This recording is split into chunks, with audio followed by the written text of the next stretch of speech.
Right. And if anyone, Yeah. or else I could sit there and let them know.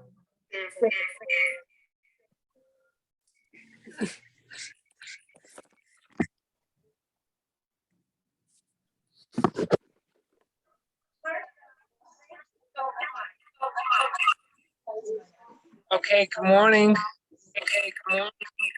Good morning. Morning. Good morning.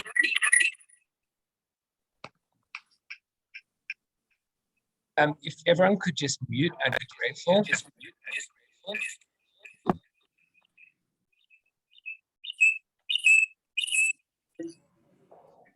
Okay, ready to begin. Here goes.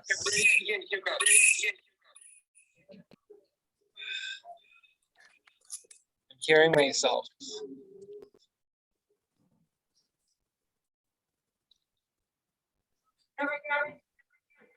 I done.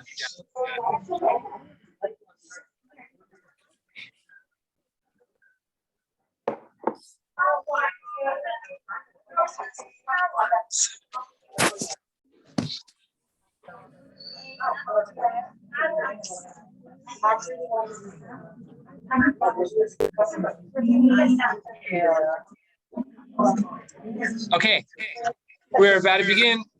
I'm still here. How do I mute everyone? How do I just do that? Just tell me how to do that. And then everyone. And this is a touch screen too, if you want to just touch it.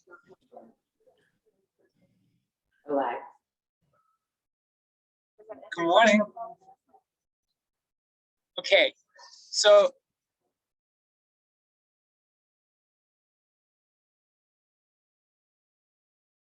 we just celebrated Tu B'Shvat yesterday, and Tu B'Shvat is this middle point versus where we in the Talmud. Tu B'Shvat is called the new year. It's the beginning of the year for seasons, whereby from now onwards we're going to refer to the new year for our crop, and the new year from anything that comes afterwards, after this middle point called Tu B'Shvat, is going to be the new year. Okay, so what I want to do is, I know that we've been studying interpersonal relationships, and we've been talking a little bit about Ben Adam L'Chavero, interpersonal connections. What I want to do is try and see how Tu B'Shvat, I gave this class to the men yesterday, but it's a very personal connection of how Tu B'Shvat works with regards to ourselves. How do we see ourselves? It's not just a great experience where we eat fruit and we celebrate, as much as there's something that's very real and very relevant to us, specifically us as Jews, and with also in a very serious way, us with our relationships towards one another. Okay, so what we're going to do today is we're going to just understand the sources of Tu B'Shvat, of what it is in the halachic perspective, its relevance, and then we're going to go through a deeper understanding of the concept of Tu B'Shvat with regards to studying two interesting stories, one about Abraham and one about the temple, that will give us more of an inner perspective about our relationship, mankind's relationship to trees. Okay, and then hopefully we'll be able to tie it all together. Okay, so we start with the verse in the Torah. The Torah tells us that there is an obligation to give a tithing of all our crop. Okay, so the concept of charity comes from the Torah with regards to, there's a mitzvah in the Torah that to tithe. So for example, if I were growing figs in the land of Israel, there's a mitzvah for me to take 10% or to tithe my crop. Okay, and that is as follows. That's the first source in the Torah. You shall set aside every year a tenth part of all the yield of your sowing that is brought from your field. You shall consume the tithes of your new grain and wine and oil and the firstlings of your herds and flock in the presence of the Lord your God, in the place where he will choose to establish his name, so that you may learn to revere the Lord your God forever. What kind of mitzvah is that? You know, I used to like, as soon as I heard like old English, I would just like space out. Like, I have no idea what you said, Rabbi. In the siddur where I grew up, they had this old siddur. Do you remember the blue siddur in South Africa? It was like thy and thou, and you know exactly what. The moment I hear the thy, it's like out the window. Okay. Aser to aser. Okay, here it goes.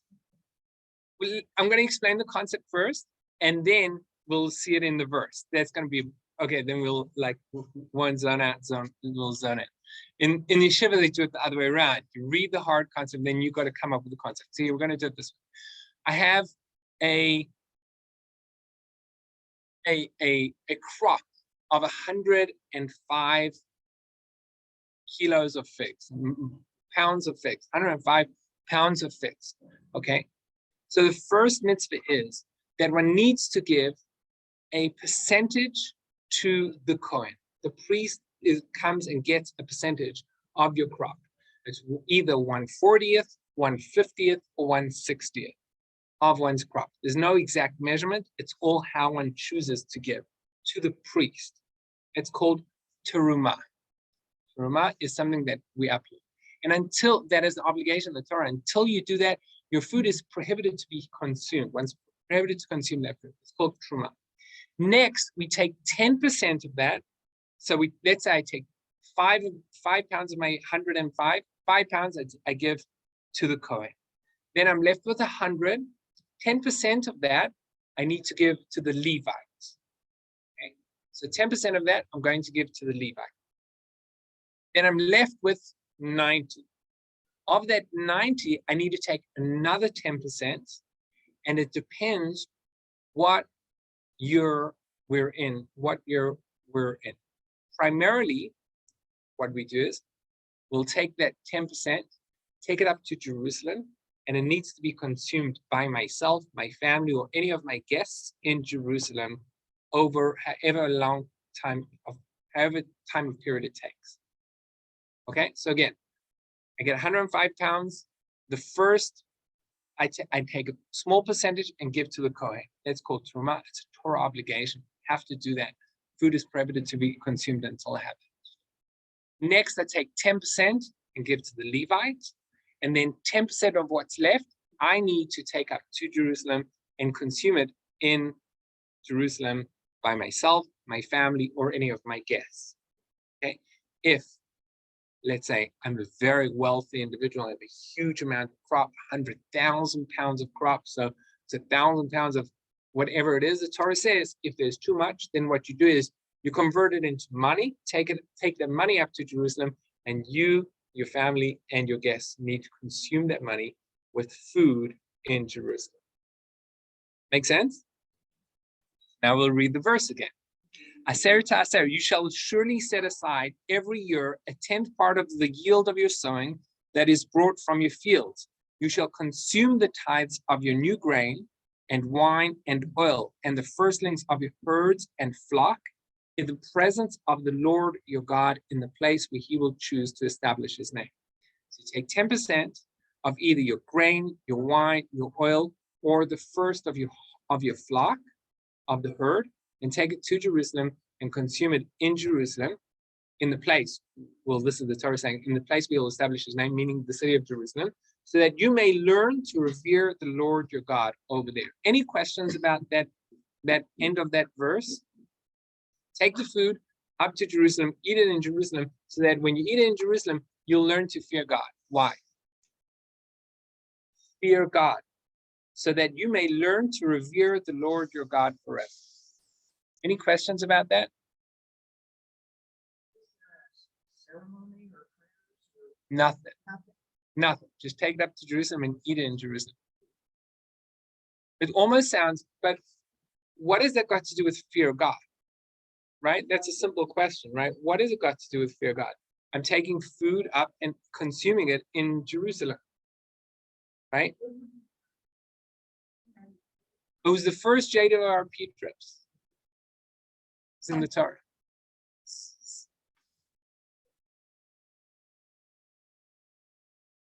How does it help me? I'm eating my food in Jerusalem, right? It's almost like there's an obligation for me to eat my food in Jerusalem. It's just a simple, a very important, it sounds like not necessary, it does not sound like a very deep spiritual experience going up to Jerusalem and eating, consuming my food. So the Chinuch explains that God knows that man is driven after our worldly possessions. We're driven after our worldly possessions. So what God enables is that we need to spend time in Jerusalem. He creates, the more wealthy you are, the more time you're going to have to spend in Jerusalem. That's just the way it is. What's happening in Jerusalem? In Jerusalem is the place where all the yeshivas were. That's where the great rabbis were. So you have to spend time in Jerusalem consuming food. So however long that's going to take, you're going to be spending time in Jerusalem. Jerusalem is going to be a place where you're going to be spending time rubbing shoulders with the important people who are studying Torah over there. It's where the greatest sages were. So the Torah wants us to develop a fear of God. If God says, well, I want you all to go and spend an amount of time studying in yeshiva, how well would that go? Well, how well would that go? It wouldn't necessarily work so well. Some people work well and some people won't. God says, I want you to take 10%, I want you to go up to Jerusalem and consume it in Jerusalem. What you're going to do in Jerusalem? Well, that's where the Kohanim are, that's where the Sanhedrin are, that's where the great sages are. You rub shoulders and automatically you'll study and learn. And that's this concept of experiences rubbing off. But that is the one concept of maaser, of taking a time. Okay. Now, the Tu B'Shvat is with regards to defining what is considered the new crop and what is considered the old crop. Tu B'Shvat is going to be safe. I have a harvest that comes, and it's only in the land of Israel, by the way.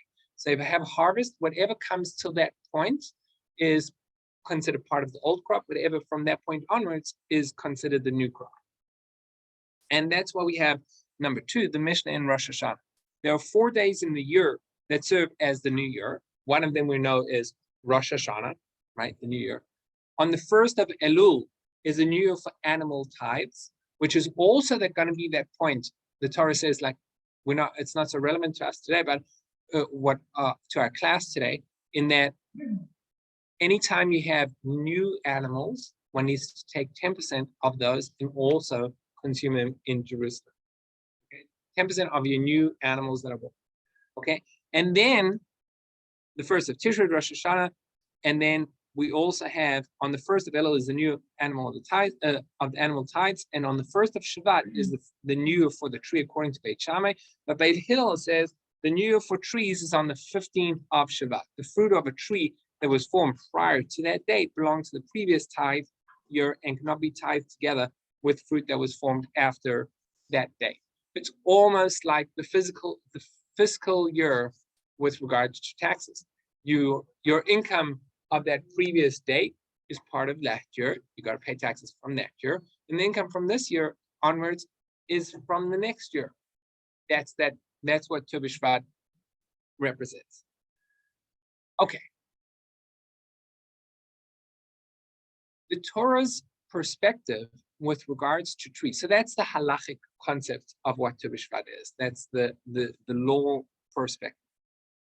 With regards to the perspective of the Torah with regards to trees, it's fascinating.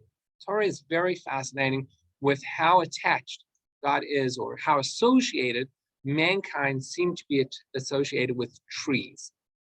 Okay, and the first we see, which is a very famous quote, is man is the tree of the field. Adam eitz hasadeh. Man is the tree of the field. Where is that? That is quoted in the Torah with regards to the mitzvah of not chopping down fruit-bearing trees. If you have a tree that is fruit-bearing, there's a prohibition in the Torah to cut it down. You're not allowed to cut down a fruit-bearing tree. Okay. The context of that mitzvah is specifically when the Jewish nation are, let's say there's a war and they surround a city, and then you need wood in order to construct whatever it is in order to establish your siege on that city. Okay, so the Torah says if you have, so typically the way they would have it is they have the city, and then outside the city they'd have their fields and their orchards, right? So when the Jewish nation surround a city to siege it, the Torah says you're not allowed to chop down any fruit-bearing trees for your own personal gain. And that's quote number 3. When in your war against the city, you have to besiege it. You must not destroy its trees, wielding the axe against them. Why? For man is the tree of the field. Only trees that you know do not yield food may be destroyed. You may cut them down for constructing siege work against the city. Torah doesn't need to say that, but all of a sudden Torah says mankind are the tree of the field. So what we want to do is we want to try and understand what is the Torah, what's the message? Man is the tree of the field. How are we a tree of the field? Now I want to throw that out to you guys and hear your perspectives. In what way do we parallel trees?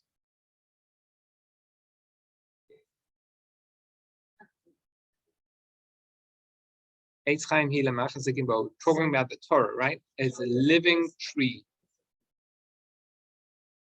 Yeah.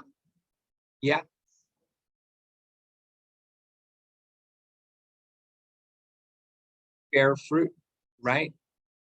How else would you compare mankind to fruit? What? We're always growing, right? We grow fruit, we have roots, and we bear fruit. We both die.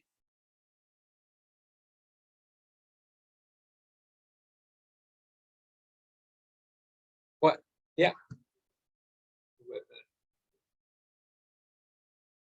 How about that the fruit that we bear have the potential of bearing more fruit, just like trees and seeds can bear more. What's interesting, palm trees, they actually have to have male and a female in order for them to be able to bear fruit. It's a whole science in order to be able to, one needs to get a certain powder from one type of tree to the other in order for it to bear fruit. You want me to wear a mask? I want you to wear a mask, please. I want you to wear a mask. Okay. Okay.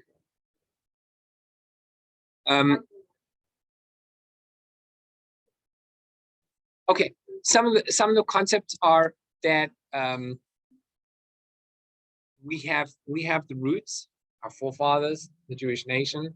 We have branches, we spread out. There are different types of trees, just like there are different types of Jews. The Torah kind of seems to be very obsessed. I don't want to say obsessed. God seems to be very in tune with this concept of planting. It's an important message that we need to integrate, especially in the land of Israel. Okay, look at quote number 4. The Torah tells us, when you come into the land and you shall plant. Okay, so God says, when you come into the land of Israel, there's a mitzvah to plant trees. The Holy One, blessed be He, this is the Midrash, said to Israel, even though you find it, the land of Israel, full of bounty, you shall not say, let us settle down and not plant. When you get into the land of Israel, be active. Rather, be careful in planting, as stated, and plant any tree of food. Just as you came in and found plantings which others had planted, so you shall plant for your children. The Holy One, blessed be He, said to Israel, learn from me. Do I need fruits, as it were? And yet it states, and God, Lord, planted a garden in Eden in the West. God is kind of saying, I plant, I'm a farmer, I want you to also be a farmer. Such an interesting concept. Since when did we ever looked at God from a perspective as a farmer? But in truth, it actually says God planted trees in the Garden of Eden. God didn't need to plant trees. Trees could have sprouted from themselves or wherever, whatever. It was almost like God was tending to his garden. And this concept is a very interesting concept. We see it even further if you turn over, quote number 5, the Midrash Rabbah says an interesting story about Abraham. So Abraham is, before he gets his vision from God, and before he's commanded to go to move to the land of Israel, Abraham goes and travels around. He does this pilot trip to see what's life all about, what the different lands, the people are, the different inhabitants. That's number 5. Said Rabbi Levi, when Abraham traveled in Aram Naharaim, which was outside of Israel, more of in the areas of Syria, he saw the inhabitants eating, drinking, and belittling themselves. He saw the inhabitants of those areas. They were eating and drinking and just enjoying life. He said, may my section not be of this. Abraham didn't want to just be part of a group of people that are just enjoying life. When he arrived at the can someone pronounce that word? Promontory. When he arrived at the promontory of Tyre, he saw them engaged in hoeing at hoeing time, weeding at weeding time, and he said, sorry, it's cut out. He said, I wish that my section shall be of this. And God said to him, to your offspring, I will give this land. So Abraham, he's traveling in the northern parts of the Middle East, and he sees people just enjoying themselves. And he says, I hope this is not part of my offspring. I don't want this to be part of my way of life. He gets to overlooking into the land of Israel, and he sees people working the ground, they're hoeing, they're weeding, they're invested into the farming. And he says, may this be my section. And God says, you got the point. I'm going to give your children this land. Something that I've always struggled with in general is the concept of the land of Israel. I love Eretz Israel. I love the land of Israel. And what I struggle with, this is a personal struggle, is what is the real connection to the land of Israel from a spiritual perspective? How do we see that? Like, it's almost like Israel is like a spiritual place. Why? And like Moses wanted to go into the land of Israel, and God says, no, I can't let you. And Moses wished and he prayed, and he couldn't get into the land of Israel. Almost like as if we're all yearning for the land of Israel. What is it that is so special about the land of Israel? Can anyone point their finger to something that's specific about the land of Israel? I don't know if that's a controversial, how dare I speak up about this.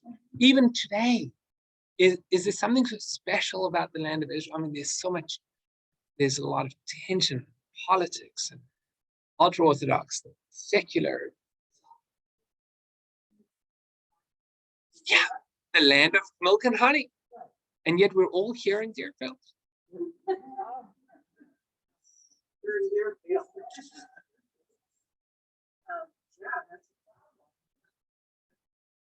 The land is holy. Now, what does holy mean?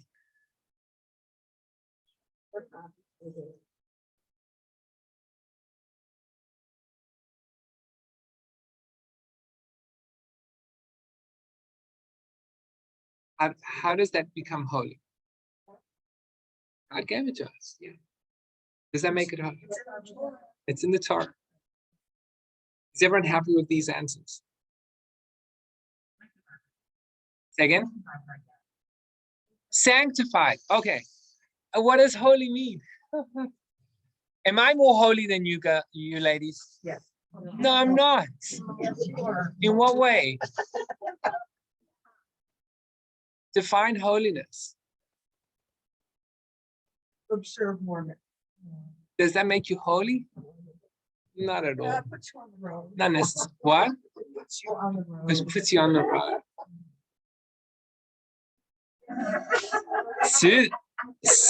Please, Susie, go for it. And you're muted. Susie, you're muted.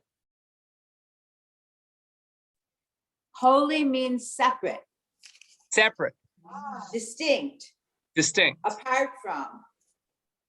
Same, I separate.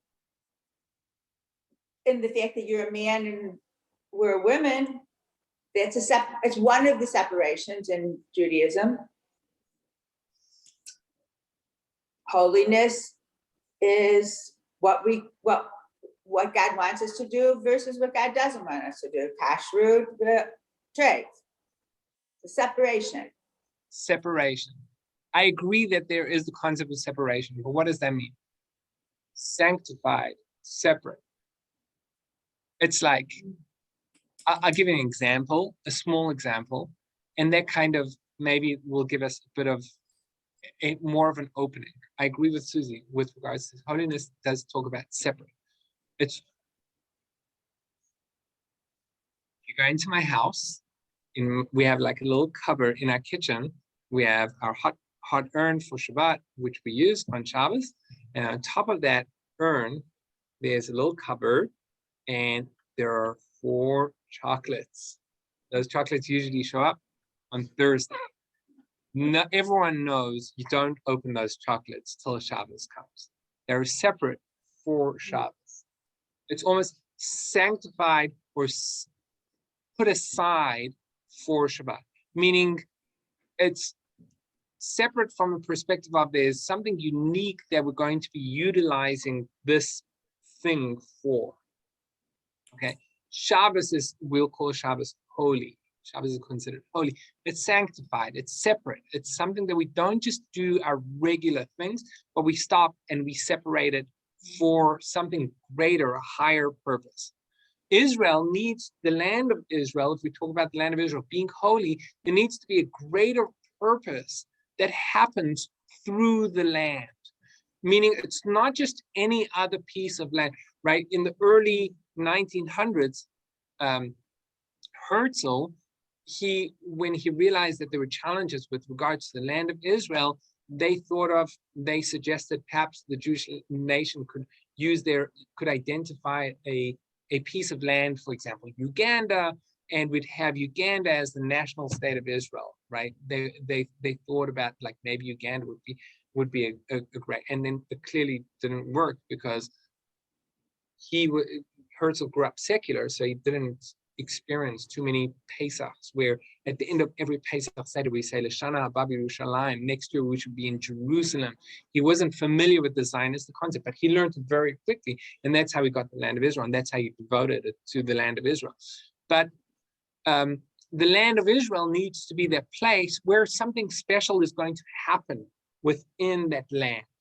And we see so many mitzvahs in the land of tithing. You've got to separate your harvest. If you live on the other side of the border of the land of Israel, you don't have the mitzvah of Shemitah, of the 7th year, of separating, working your land during the 7th year. Don't have these ideas of giving a percentage to the Kohen, percentages to the Levites, taking percentages of them to be eaten in Jerusalem. These are works that are mitzvahs, obligations from God to us to do in this world. So now usually what a mitzvah does is it enables us to become more perfect. It enables us to become greater people, more spiritual people. Okay, and the Torah seems to be from our concept, from our quotes. We see Abraham, he was fascinated that the land of Israel, they worked, they hoed at the time of hoeing, they'd weed at the time of weeding. They were invested in working the land, and he was attracted to that. Okay, what I want to do is, what is that concept that is by working the land, and especially in the land of Israel, what is so unique about this? Okay, so the famous story that happens in the Talmud is that Hadrian was traveling through the land of Israel, and he saw an elderly man. He was weeding out around his fig orchards. And he said to the person, he said, what are you doing? Why are you wasting your time? You're an elderly individual, you're an elderly person. Why are you working so hard about weeding out your fig orchard? And he said, if God blesses me that I live long enough, so then I'll eat from the figs. If God doesn't bless me, then they'll be for my children and they'll be for my grandchildren. I'm not just working for myself, I'm investing for the next generation. And the story is that he went on his campaign, 3 years later, he came back, and this elderly person, he heard that he was coming through, and he got a basket, he filled them with the figs, and because the trees were brand new, he brought the figs to him, and Adrian was so impressed, he took the figs and they filled it with gold coins and gave it to the person. The message of working with trees, or the farm culture message, is I'm not just working for myself. I'm not just working for here and now, I'm working for a future generation. I'm invested in the future. I'm invested in a time where it's beyond right now. I don't necessarily am all consumed about enjoying myself right now. Okay, this is Story about carob, like that. Okay. Well. He gave us a carob. okay. We had to research. The carrot. Yes. And it was about the man who was planting the tree. And somebody. Oh, 70 years. Yes. and it 70 takes years. 70 years. And That's why right. he's doing it. And he fell asleep and then woke up beside the Right.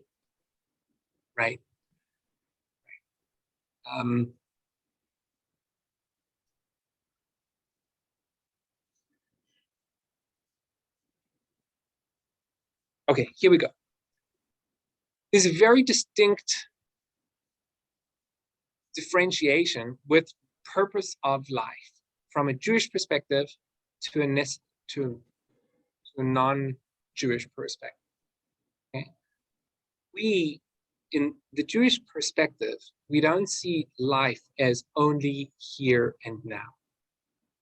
Even though we don't know what the world to come is going to look like, we don't know what after death is going to look like, we don't know what those experiences are going to be like, but we are constantly involved in our work over here for a future point in time. We recognize that there is going to be a time where all of our investments in this world are going to pay dividends over there. The Mishnah, I don't know if I quoted the Mishnah. Oh, here we go. Chapter number 6, Ethics of Our Forefathers.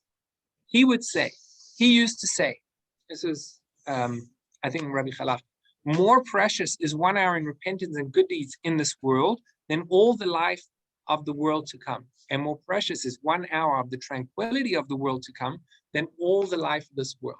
Meaning, let's just work on the second quote. The second quote is, 1 moment of tranquility in that world is so much more enjoyable than all of this world. Okay? I'll give you an example.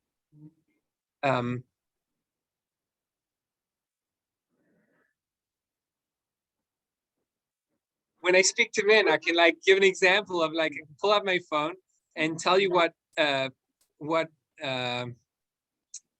Tesla is trading for now, and then we can. Tesla is trading for $1,000 a share. Okay, they were of all time when they started off, they were at a fraction of their cost, right? They started off at a fraction of their cost. Let's say I have a close friend. Who's an investor, a major investor in the stock market. He's got a company, and you can only buy in at a minimum of $5 million into his company. So it's very serious people. And he was obsessed with Tesla, with the car, and with the company. He wrote a mini booklet about how brilliant this company is and the car is, everything. And then Tesla did phenomenally well. He wrote all of that and published all of that before Tesla did phenomenally well. The share market jumped, right? And I asked him after Elon Musk became a billionaire, I asked him, did you buy in? He had huge, did he buy in? And he said no. He said no. He did all this in research, all this writing, everything, and he didn't feel confident in the stock, and he didn't buy into the company. Had he bought $50 million worth of shares at the time, he'd be a phenomenally successful individual right now, right?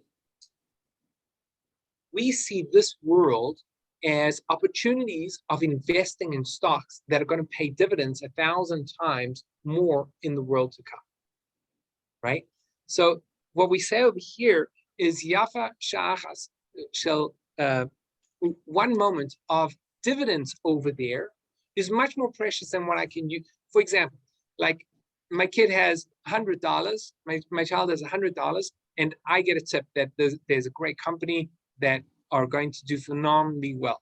And so you can take your $100, you can buy 1 share and hold on to that share for 8 years, and it will pay dividends of $50,000. Or you can hold on to that and have a great, delicious, take your friends out and go to Mizrahi and enjoy 1 meal, right? You get 2 kids, 1 buys the meal and 1 invests it over 8 years, and 1 pulls out $50,000 and 1 pulls out nothing, right? We say that investment of the world to come, there's nothing that you can have over here. I mean, what is a shawarma Mizrahi with your friends compared to dividends of $50,000? That's how we see our perspective in the world to come. We're invested over here in everything we do with regards to recognition that it's going to pay dividends in the world to come. And that's what Abraham was going to establish. Abraham was going to establish for the rest of eternity, he was going to establish a people that are not only invested in this world, we're also invested beyond this world. We recognize that our actions have much greater repercussions than we can quantify over here. We have the ability of creating things that will have repercussions for many years and many decades or thousands of years to come. And that is what we just read that story about Abraham. Abraham traveled to Aram Naharaim. He's in the land outside of Israel. Number 5. He saw the inhabitants eating and drinking and belittling themselves. They're enjoying themselves. They're just having a good time, right? And he said, may my section not be of this. Abraham was invested in the future. And he said, I don't want my children to just be invested over here and now in having a good time. Abraham said, when he arrived to the promontory of Tyre, he saw them engage in hoeing at hoeing time, weeding at weeding time. Did they eat and drink? They did. Did they enjoy themselves? They did enjoy themselves. But what was their ultimate goal? The ultimate goal was investment for the future. And that's what he saw, and that's the message that he got. You think about the land of Israel. Even the early settlers of the land of Israel, even the secular settlers, for example, if you think of the oldest nonprofit foundation in Israel, charitable organization in Israel. What's the oldest charitable organization in Israel? KKL, right? Karen Kayemet Israel, planting trees, right? We all grew up with the concept of buying a tree in the land of Israel, right? What's the goal? Why were they planting trees in the land of Israel? Such an ancient concept. Why? Why is it such a popular thing? Yeah, no, I'm saying, what was the practical foundation of KKL? Exactly. Israel was a swampland, an absolute swampland. So the early settlers, they needed to plant trees. They plant trees in order to get rid of the swamps. And that's why we have KKL. They were not necessarily religious, they were not devoted to the spiritual concept of the land of Israel. It's almost as if when people who came to the land of Israel, they were invested into the future. Israel, the land of Israel, is a place where you're not just going there to have fun. Israel is a place where one works for the future. My mother, they moved to Israel in 1956. She was a 12-year-old girl. Schools were not that well established. She worked on a kibbutz, plucking tomatoes. That was it. She's like in the heat of tremendous, right? They went, you work the land. People, the early settlers, they went and they moved rocks, out of, to create roads. It was people who'd go at an elderly age and they'd go there to work, not necessarily to just relax in Miami, like those of me. No offense, Susie. Enjoy yourself.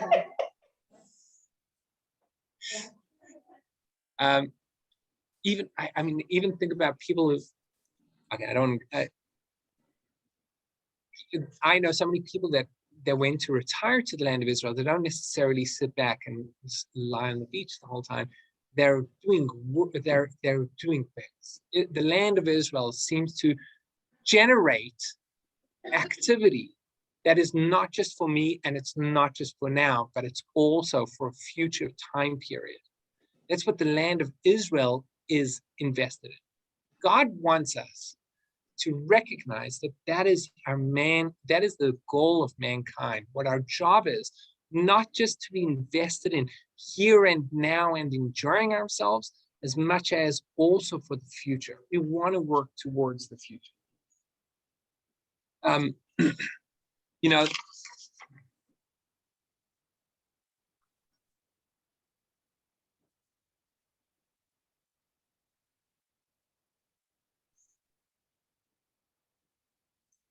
There is another part with regards to how we live our lives, and that is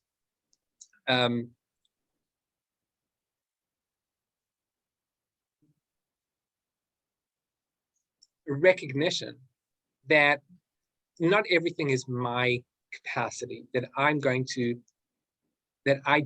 create everything for myself. Meaning, we see people that are, no worries.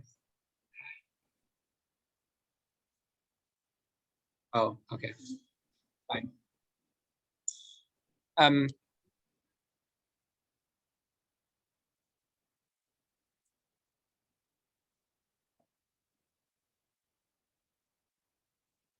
One of the most important Jewish concepts is we give charity. Charity is an important part. Now, you think about it, our sages tell us that the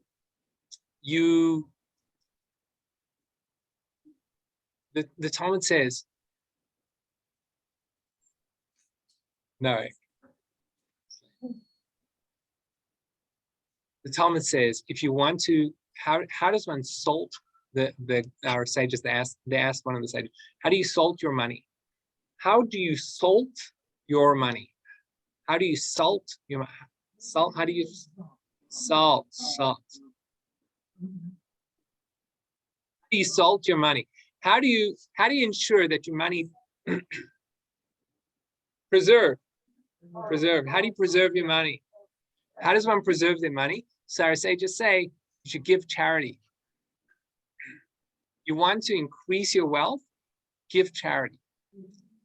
It's one of the most interesting concepts. And it's the one time God says, test me. And I've tested him.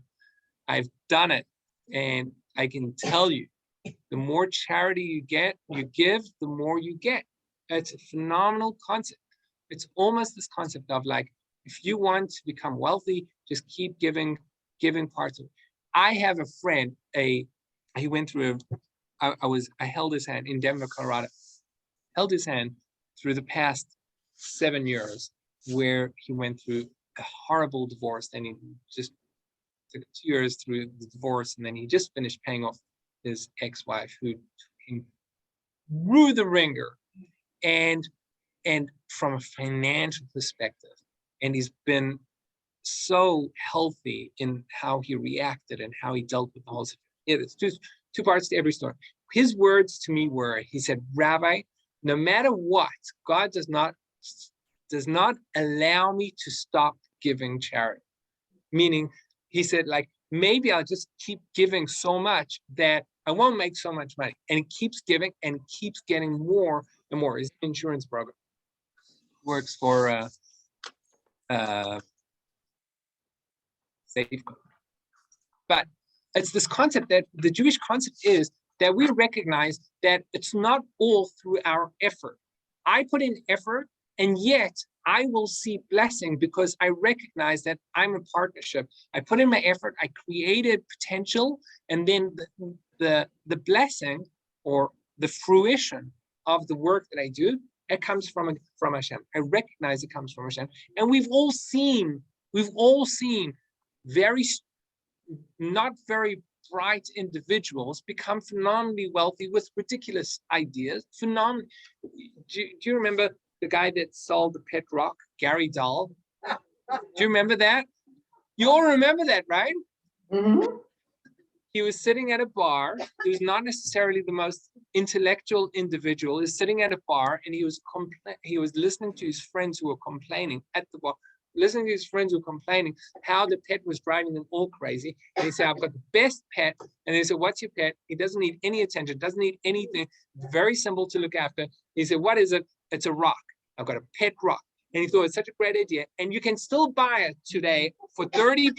You buy a rock and it comes with a box and it comes in a cage and instructions how you take care of your pet rock. The guy became a millionaire. And he bought a bar. That's what he did with his millions. Like, one does not need to be brilliant. One does not need to be intellectual. One does not need to have a brilliant idea in order to be able to become wealthy. We recognize that there is a partnership. We put in our effort, we do our work, and Hashem will send in his blessing accordingly. And that's why we have, for example, we have Shabbat.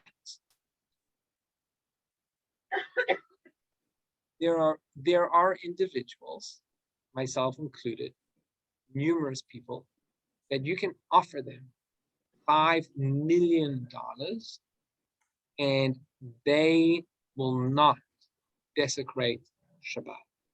$5 million. All know people. $5 million. Not desecrate Shabbat. In cash. Not desecrate Shabbat.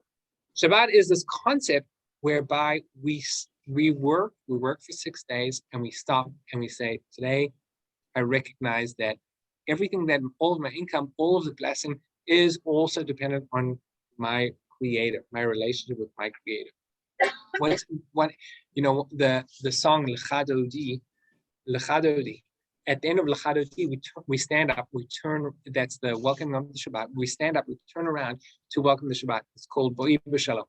And I just heard this week from Rabbi Rubinstein. He said, when we turn around,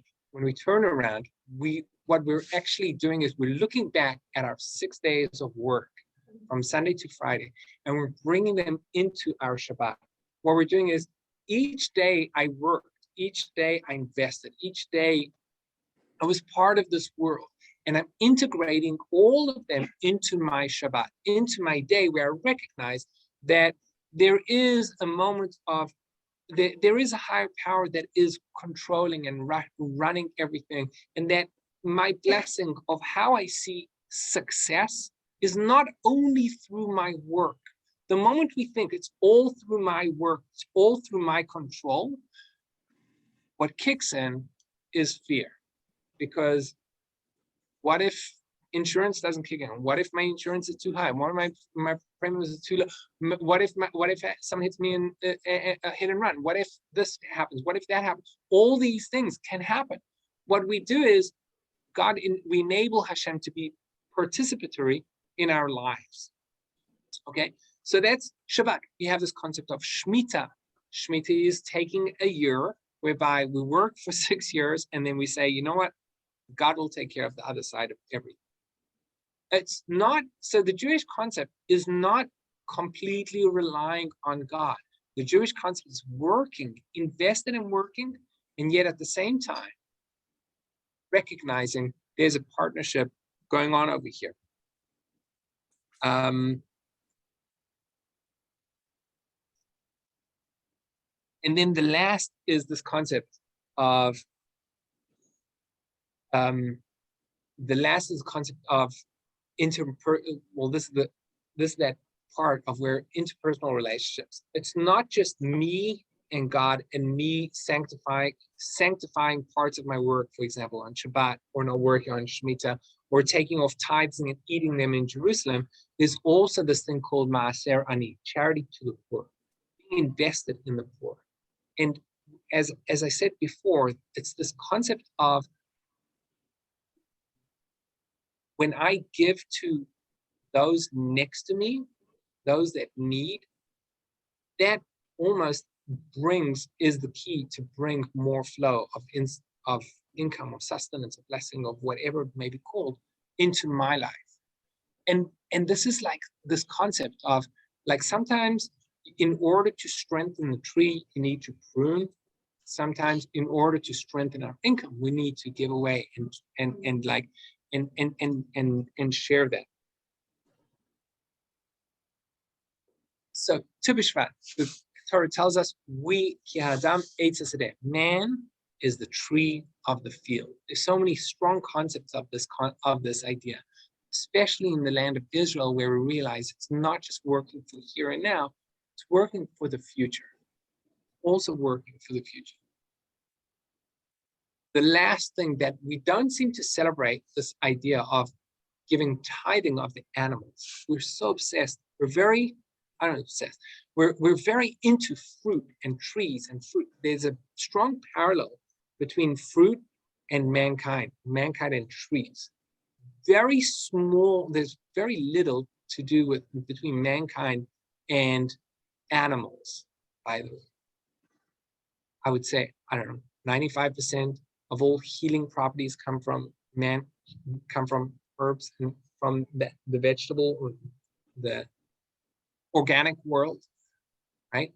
And yet we're genetically so much closer to the animal world. We don't have much, we don't process much from the animal world that will enable us to heal in a natural, mankind to heal in a natural way. But clearly we run in a very parallel way, mankind and the tree. There's a very, very strong parallel. Ultimately, we celebrate this concept of Tu B'Shvat. We remember this concept of we are similar to trees in that we're invested in the future. We either invested for our children, for our offspring, we're also invested for the world to come. And that is something that we try and do, especially not only here, but especially in the land of Israel, where there's this natural tendency to be invested into the future. Okay, any questions? We good? Good. Good. Hi, Nadine. Hi. How are you? Good. It's good to see your screen. Taking it all in. Good. Nice to see you, Susie. Good class. Enjoy are you going to see the Weises when they're there? Are they near you? Yes. Good. Yeah, they're going to Enjoy. come for Shabbat when they're here. Oh, nice. Enjoy. We will. Hi, Joyce. How is weather in Vegas?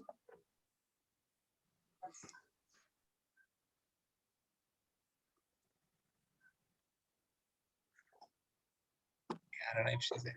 I can't hear you. You're on mute. Shavua Tov. Shavua Tov. Had an amazing week. Keep well. You Bye-bye. too.